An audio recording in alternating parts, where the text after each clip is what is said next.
speaking of spotlight presentations, we're very happy to have Ben Van Schuren here with us. He's the executive director of NiSTAR. He's going to tell us what NiSTAR actually stands for, because we are an organization of acronyms. And and he's going to talk to us about the Empire AI initiative. So excited to hear it. Ben, the floor is yours. Great. Thank you so much, and I'm excited to be here to talk about this project.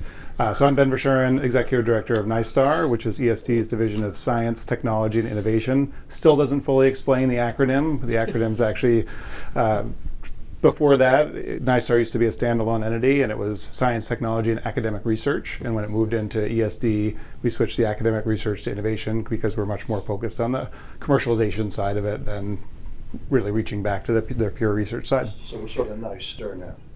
That's right, NiSTAR. Exactly right.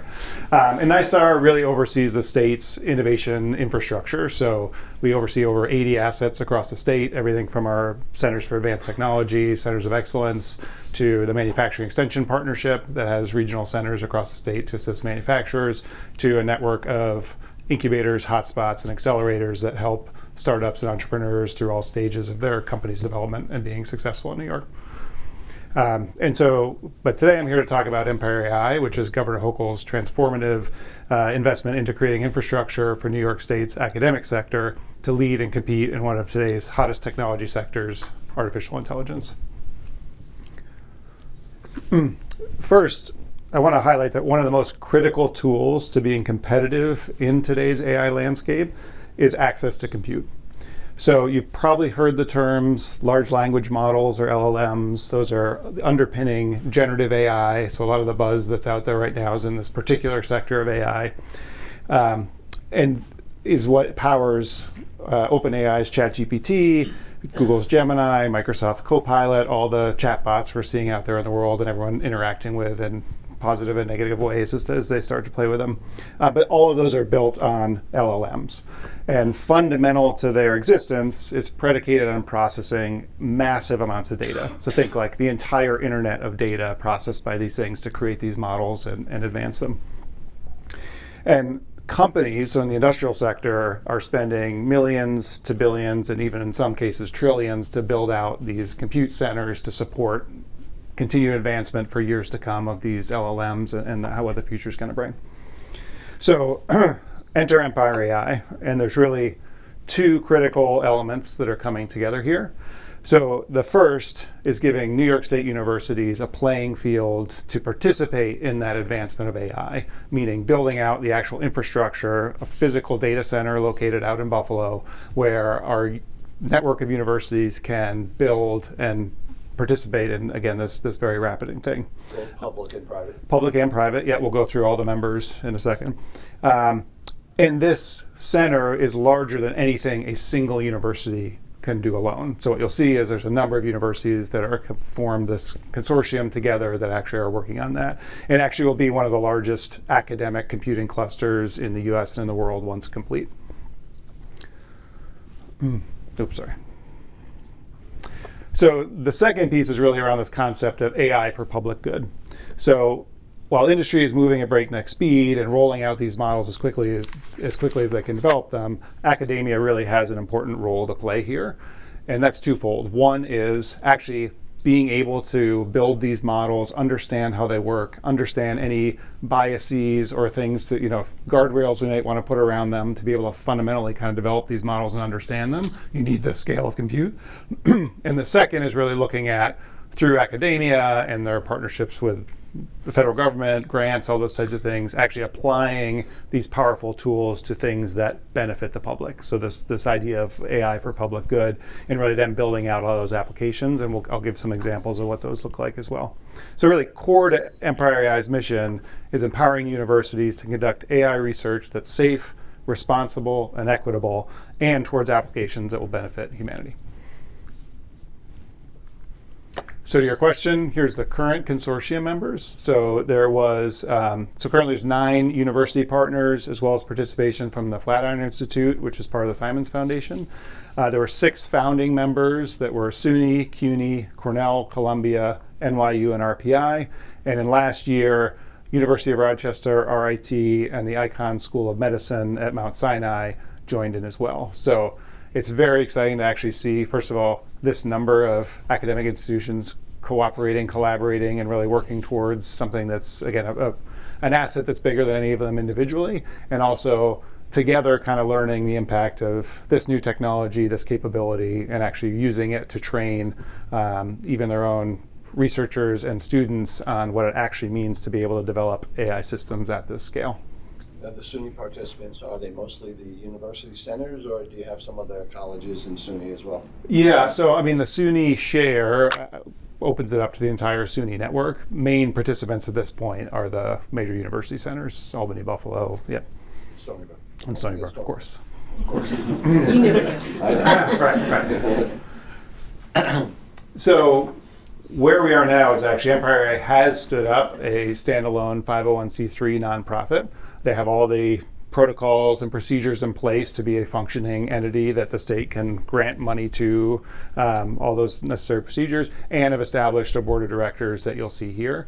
The board consists of members from all of the partner universities, as well as a number of independent directors, some appointed by the governor, and I have the privilege of serving as Commissioner Knight's designee, as ESD has an advisory seat on the board as well. And then Robert Harrison from Stony Brook is the interim executive director, and they've begun staffing up. They're building out a team, and so have really become quite quickly a very functioning unit to be able to advance this.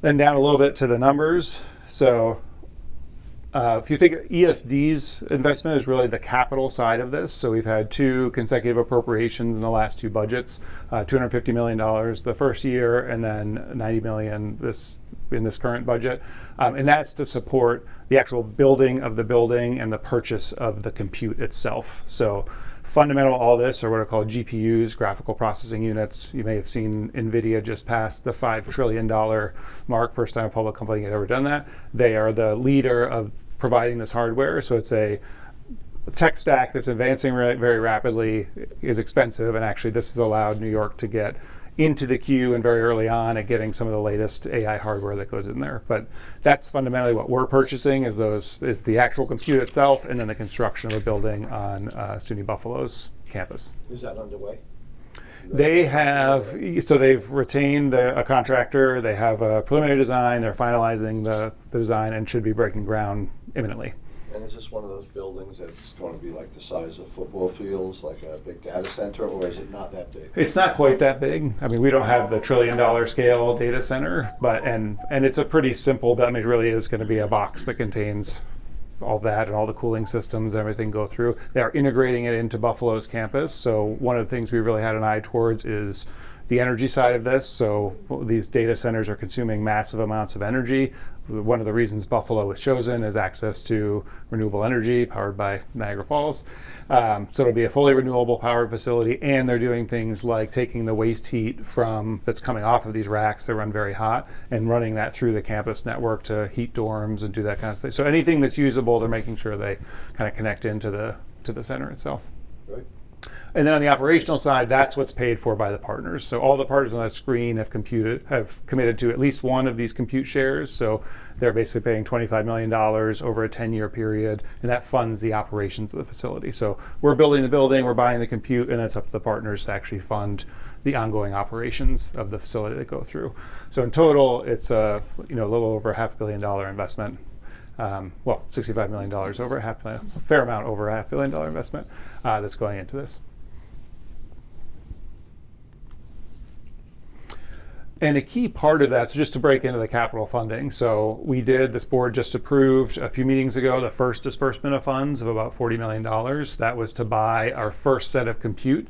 And even though the building hasn't started, one of the things that the Empire AI team has been doing is really thinking about how they phase in deployment of this, because it's not just we build this whole thing, turn it on, and everything is going to work wonderfully. But actually understanding, again, across 9 universities, how do they share access to this compute, making sure the researchers all understand what they need to do to their algorithms to run at this scale, because most have not done that before. So they actually have 3 different phases of rollout. Alpha, I'll show on a timeline that has been operating, so it's operating now. That was actually operating on equipment that was gifted by the Simons Foundation, so they kind of started, and it's sitting in an existing University of Buffalo data center. Beta is actually the first state-purchased hardware, so that should be being delivered later this year and coming online soon. And then Gamma is what they're calling the ultimate facility that'll be completed end of next year and online early 2027. That's actually the full-scale compute. And just from a scaling perspective, so Alpha was already, in the top 250 ranked computing centers in the world, and so was transformative for researchers to even access that. Beta is about 6 times the size of that. So for those core partners, it was like almost every partner gets the entire Alpha to themselves at the beta scale, and then Gamma is another 6-fold increase over that. So by the time we get to that, it's a massive, massive center. So they have a vendor for design and construction. They are doing some initial build out in the UB data center that's going to help inform that ultimate facility, and that's where they're using a temporary facility as they go through. So it's moving. Groundbreaking sometime soon, I'm sure. So from a timeline, so again, we launched this in April 2024. They had that alpha system up just within a few months of that, so being able to have researchers compete on that. They've already run over 150 active projects on alpha. I'll show you some examples of the type of work they're doing there. And they have hundreds of projects already queued up for once beta is operational again in in fall of this year. So later this year, we'll see beta come online. And again, that's a step-fold increase in capacity that they're going to run through. And then ultimately, the Gamma system facility will be fully complete fall of next year. But then and then they've got to get all the compute installed, all those types of pieces. So that'll be fully operational in spring of 2027.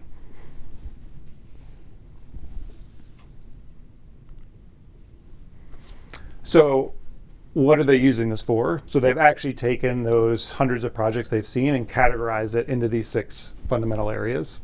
I won't hit all 6, but to kind of categorize the categories, there's 2 things tying back to the kind of why we need this for academia. One is, again, the fundamental research into how this stuff operates and how we need to be thinking about it as we're deploying it out into the world. So that's those foundational models, that's some of the fundamental machine learning methodology, that's core computer science and algorithmic research and understanding the functioning of these. And then there's kind of the core application areas. So a huge one being healthcare and its potential to start making real change and helping with things like faster diagnosis and being able to better look at large search spaces and do those types of things. Robotics and embodied AI, so it's actually coupling AI with things in the physical world, robotic arms, robotics themselves, those kinds of pieces. And then the third is really the scientific discovery. So thinking about full world models, climate models, models of the human body, where you can, at a much more detailed level, be making advancements in some of these core spaces. And then for a few specific examples, so I picked 3 from the many we have. These are across, again, you'll see Columbia, Cornell, SUNY, they all have different examples that come through. And these are everything from, full-scale models of the climate. So as we look at, the impacts of our changing climate, those types of things, understanding at a grander scale what actually impact those will have and impact of extreme weather events throughout that. The second here, I picked out looking at prostate cancer diagnosis. There's a number of different forms of cancer and different ailments that are being already researched on the facility, but trying to understand how we can better treat these, understand these, and reduce both healthcare costs and better outcomes for the patients. And then the third is providing adaptive speech and language therapies to children with special needs. So a lot of this you'll see even with the tools that are off the shelf today. They're very interactive. You can speak back and forth with them, and actually being able to do real-time language translation, understanding, those kinds of things allow them to be very adaptive to people with special needs that need different ways to interact and understanding and those kinds of things. So you're both better understanding the patient and being able to better communicate with them in terms of advancing kind of treatment. A lot of autistic, possibilities Absolutely. here? Yeah, for sure. So that's the core of what I wanted to cover.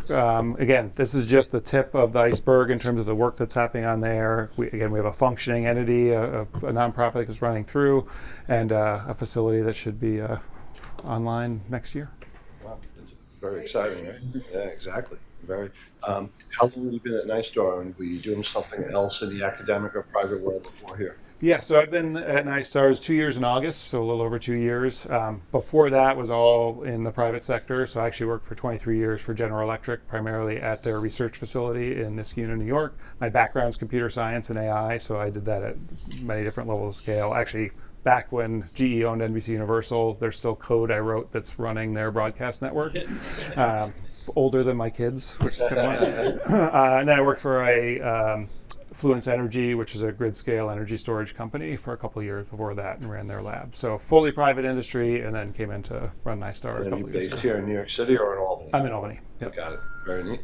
And also, I know you touched on it a little bit in the beginning. The AI stuff is really exciting. And what are the primary things that NISTAR is doing these days? Yeah, we cross-company work very closely with the GoSemi team on kind of the R&D and innovation side of the semiconductor build out in the state. So Micron and all those pieces, but also augmenting that towards how are we thinking about building the whole innovation ecosystem around that. Work closely with our life sciences team. One of the upcoming areas is quantum. So we've been looking a lot at quantum and thinking through the different, from quantum computing to quantum networking to quantum sensing, how do we think about kind of leveling up even what New York's doing, which is a lot.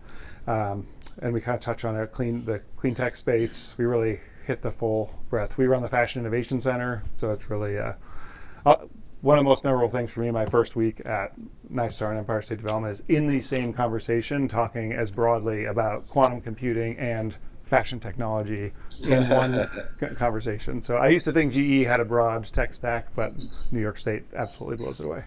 That's pretty cool too. Is there a concern about the grid's capacity to support this AI? AI in general, yes. Yes. We But just in had Buffalo specifically, I just Buffalo. They've really built it into the plan. So both from they have done that research and search to be able to do that. Also, University of Buffalo is building into their campus-wide kind of net zero emissions and all that kind of piece. So they've been doing a lot of that fundamental work up front to make sure for this facility we're doing it responsibly and not a way that's going to with the heat, overload the grid. reusing the heat. I Yeah. love that. Yeah. It's fabulous. So they're doing a lot there. But there's a concern in general. Oh, for sure. Yeah. So at our innovation summit a couple weeks ago, we had two different speakers who shared the same graphic, which was just for semiconductor and powering the fabs and the data centers. Like we need a 10,000x increase in the efficiency of the chips to not blow out the grid. Now, the promising news is that is the increase we have already seen. So we've made that step change in efficiency to this point, but we need to do it again so that, otherwise we're on a curve that we just won't have enough energy to power, the data centers, the fabs, everything that kind of runs through this. And again, there's a massive number of chips that are core to this and those kinds of pieces. So, For the scientifically challenged like me, are data centers a component of the global term of AI, or is it separate and apart from AI? The Venn diagram helpfully overlaps. So we had data centers before we were doing generative AI. Even for high performance computing, for anything that's basically crunching data numbers, we've had historically data centers. There's things like Amazon Web Services and a lot of those that at their core is access to compute and scale and all those types of things. So, but the growth of them since this generative AI boom in the last couple of years has gone exponential. So we weren't talking about $1 trillion data centers, 5 years ago, and now we are. They're really looking at building out this infrastructure at a speed and scale that is unprecedented. Okay. Last question for you. Do any of your initiatives or programs that NISTAR oversees, any of it rely on federal funds, and are you threatened with any of the cutbacks into science and research and things, those bad things that are happening down in DC? Yeah, so we have direct and indirect. So we are directly funded by NIST to run the Manufacturing Extension Partnership. So we take that federal investment, we actually matched with some state funds, and that runs our 11 MEP centers across the state that help out small and mid-sized manufacturing. That's currently a program that is being cut at the Fed. The energy is around not funding that. They're still back and forth. We're hoping still that it comes back, but that's our most direct impact of that program potentially going away at the federal level. And then a lot of indirect, we work a lot with universities who are under extreme pressure from everything that's being changed there, from international students to grants to everything. So we indirectly hear it a lot from, we rely on those universities for a lot of our programs and those kinds of things. So Great. Yeah, well, it's fingers crossed on that one. Right. absolutely. Anybody else have any questions for Ben? All right. Well, I Ben, would just flag, there was a on Ben's presentation, you saw an April 24 approval of the funding and an August 24 alpha. And I just want to highlight, that's why the governor keeps on coming to ESD, that the work that the team does to quickly deliver these things with the expertise.